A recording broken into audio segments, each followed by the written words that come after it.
ওয়াইল হচ্ছে জাহান্নামের একটা শক্তিশালী ঘাঁটি। রাইসুল মুফাসসিরিন আব্দুল্লাহ ইবনে আব্বাস রাদিয়াল্লাহু আনহুমা তিনি তার তাফসীরের মধ্যে লিখেছেন, ওয়াইল হলো জাহান্নামের একটা শক্তিশালী ঘাঁটি।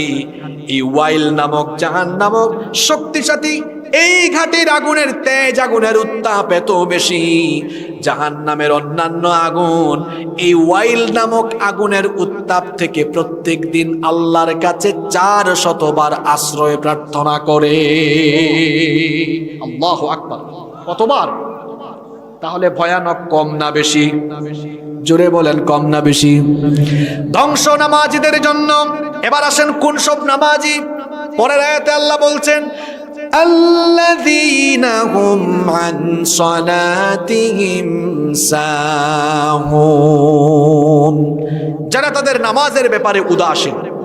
আনাস ইবনে মালিক রাদিয়াল্লাহু আনহু তিনি বলছেন, আল্লাহ তাআলা যদি এখানে আল্লাযীনা হুম আন সালাতিহিম না বলে আল্লাযীনা হুম ফি সালাতিহিম সাহুন বলতেন, তাহলে আমরা সবাই ধ্বংস হয়ে যেতাম।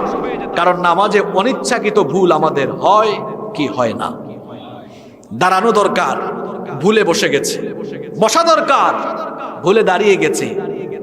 এরপরে নামাজ শেষে নামাজটা ঠিক করার জন্য সাজদা দেয়। সাজদার নাম কি? এই সুহু সাজদা থেকে সাহা ইয়াসুহু থেকে সাহুন। আল্লাযীনা হুম আন সালাতিহিম, যদি আল্লাহ ফি সালাতিহিম বলতেন তাহলে অর্থ হয়ে যেত নামাজে যে অনিচ্ছাকৃত ভুল করো ওই নামাজীদের জন্য ইন্না লিল্লাহি ওয়া ইন্না ইলাইহি। আল্লাহ ফি বলেন নাই। কোরআনের বাচন ভঙ্গি কত সুন্দর! আল্লাহ বলেছেন আন সালাতিহিম সাহুন। এই কথা বললে আল্লাহ আমাদের মতো যারা অনিচ্ছাকৃত ভুল করি আমাদেরকে আল্লাহ ধ্বংস থেকে বাঁচাইয়া দিয়েছেন। সুবহানাল্লাহ কইতে ইচ্ছা করে না? আল্লাহ বললেন আল্লাযীনা হুম আন সালাতিহিম সাহুন, যারা তাদের নামাজের ব্যাপারে উদাসীন।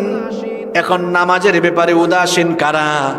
ব্যাখ্যা শুনেন, তাফসীরের মধ্যে এসেছে নামাজের ব্যাপারে উদাসীন হলো তারা ইচ্ছে হলে মাঝে মাঝে নামাজ পড়ে, ইচ্ছা হলে মাঝে মাঝে নামাজ ছাড়ে। অবশ্যই এই ধরনের খাসলতওয়ালা মানুষ আমাদের সমাজে নাই, এখানেও থাকতে পারে। এজন্য বলছিলাম উঠাউঠির টাইম চলে গেছে। এখন উঠলেই মানুষ ভাববে বুঝছি হে মাঝে মাঝে নামাজ পড়ে মাঝে মাঝে নামাজ ছাড়ে, মাঝে মাঝে নামাজ পড়া মাঝে মাঝে নামাজ ছাড়া এটা মুমিনের স্বভাব না মুনাফিকের স্বভাব? আল্লাহ বলেছেন ফাওয়াইলুল লিল মুসাল্লিন, ওই নামাজি ধ্বংস, ওই নামাজি জাহান্নামী। কোন নামাজি জাহান্নামী? আল্লাহ বলেছেন আল্লাযীনা হুম আন সালাতিহিম